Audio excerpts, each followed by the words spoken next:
안녕하세요. 엔솔아입니다.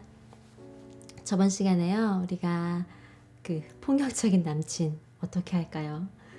왜 그런 남친이랑 헤어져야 되는지, 변하지 않으니까 헤어져야 된다라고 말씀을 드렸어요.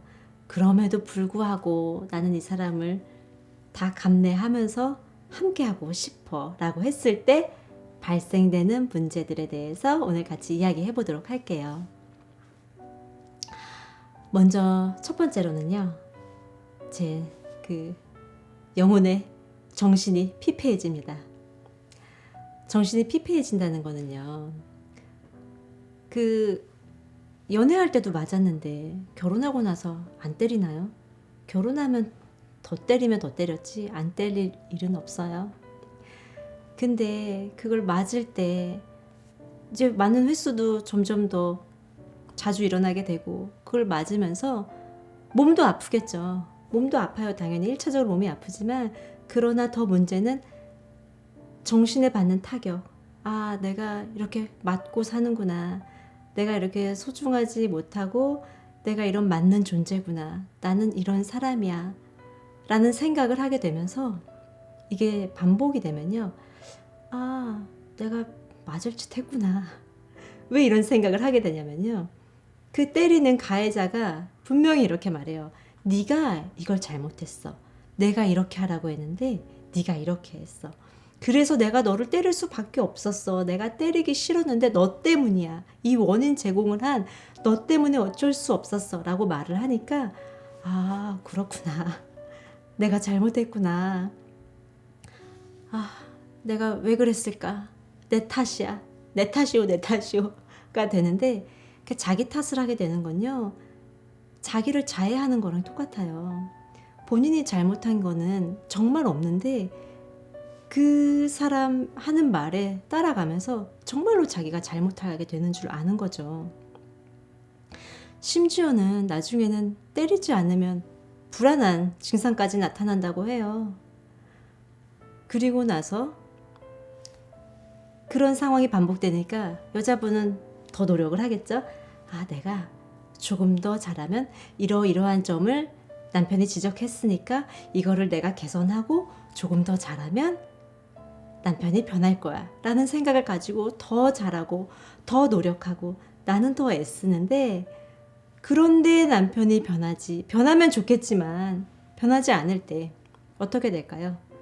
남는 건 후회와 원망입니다. 일단 후회를 하게 되겠죠. 내가 왜 이 사람이랑 결혼했을까? 그때 친구들한테 말했을 때, 친구들이 나를 말릴 때 그 말 들을 걸.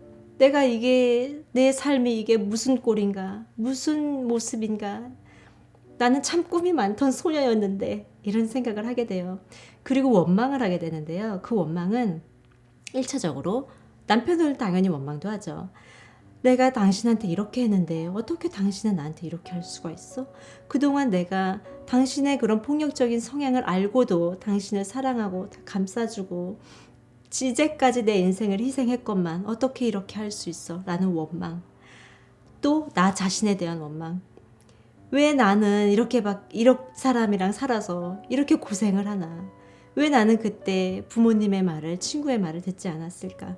더 나아가서는요, 부모님도 원망하고 친구도 원망해요. 그때 왜 나를 더 안 말렸어? 그때 나를 더 잡았어야지. 이런 모습 진짜 많이 보거든요. 본인이 선택하고도 왜 그때 나한테 이렇게 해주지 않았어? 라고 말씀하시는 분들이 많아요. 이렇게 본인의 삶이 피폐해지고 정신이 피폐해지게 되죠. 그리고 두 번째 문제는요, 이제 결혼을 했으니까 아이를 낳잖아요. 그 아이에 악영향을 미치는 거예요. 어떤 나쁜 영향인가 하면요, 먼저 첫째로 또 보면은 그 맞는 엄마를 봤을 때 아이의 입장에서는 본인의 세계의 전부였던 나를 사랑하는 엄마, 내가 사랑하는 엄마가 또 내가 사랑하는 아빠가 때릴 때 아이가 받는 그 충격과 상처, 그거는 보지 못한 사람은 이루 알 수 없다고 말해요. 그 상처로 인해서 그 마음이 멍들고 곪고, 또 심지어는 우울증까지 걸린다고 하고요. 또 문제는 정말 큰 문제가요. 우리가 나쁜 거를 보면서 나도 모르게 배우는 거거든요. 이 엄마들이 남편한테 맞으면서 아이를 때리게 돼요. 그 시어머니 욕하면서 시어머니 배운다 그러죠. 군대에서도 이등병 때 맞으면서 나는 병장 되면 절대 안 그래야지. 그러면서 똑같이 한다고 하잖아요.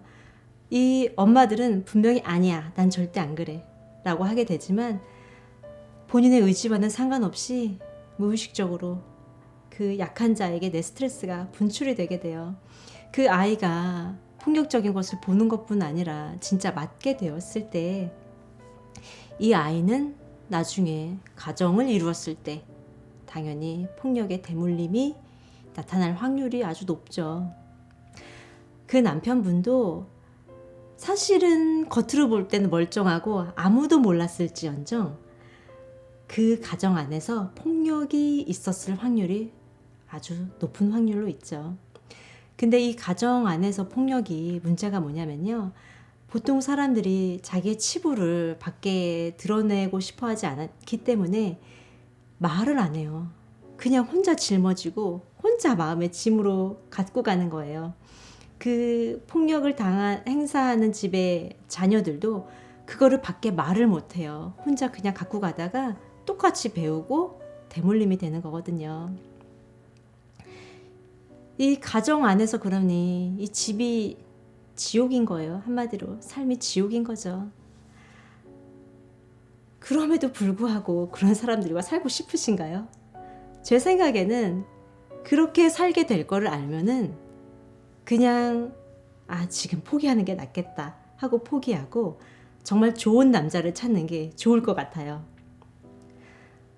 그런데 이렇게 나쁜 가정, 지옥 같은 가정을 이루게 될 것 같은데도 만약에 포기할 수가 없다면, 그런 분들이 혹시 계시다면 왜 포기를 못 하시는지 그 이유에 대해서는 다음 시간에 또 알아보도록 할게요.